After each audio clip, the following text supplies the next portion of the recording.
জল দিয়ে দিলাম। আমি এই যে মুসুরি ডাল ভিজিয়ে নিয়েছি আর ঢেঁকি শাক কেটে নিয়েছি। ঢেঁকি শাক দিয়ে মুসুরি ডাল দিয়ে বানাবো। ডালটা ভেজানোই আছে, এখনই সিদ্ধ হয়ে যাবে।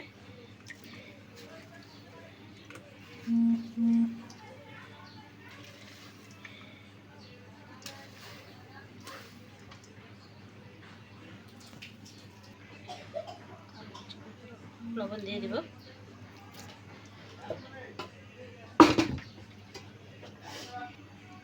আমি এটা একটু ঢেকে দিলাম। ঢাকনাটা এখন উঠাই নেব।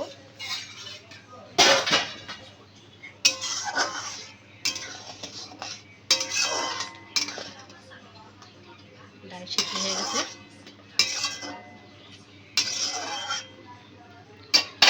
আমি এখন শাকটা দিয়ে দেব।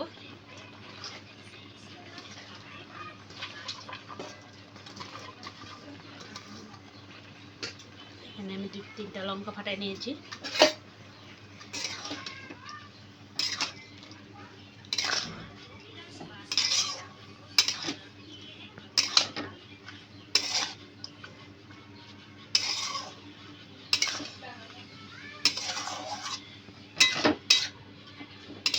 হলুদ গুঁড়ো,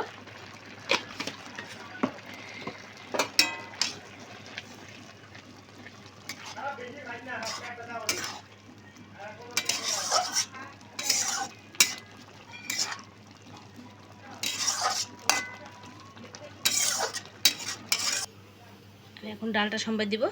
তেল দিয়ে দিলাম।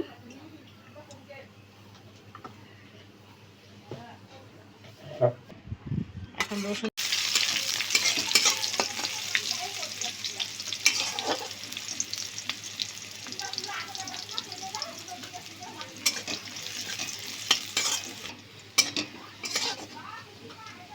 এখানে রসুন আর শুকনো লঙ্কা দিয়ে দিচ্ছিলাম। এই যে এখন ডালটা ঢেলে দেব।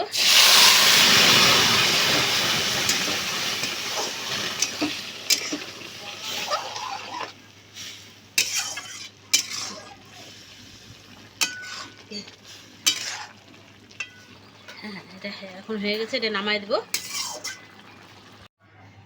এই ঢেঁকি শাক দিয়ে ডাল দিয়ে হয়ে গেছে রেসিপিটা। আপনাদের যদি এই রেসিপিটা ভালো লাগে ভিডিওটা, তাহলে আপনারা লাইক করবেন, শেয়ার করবেন, সাবস্ক্রাইব করবেন।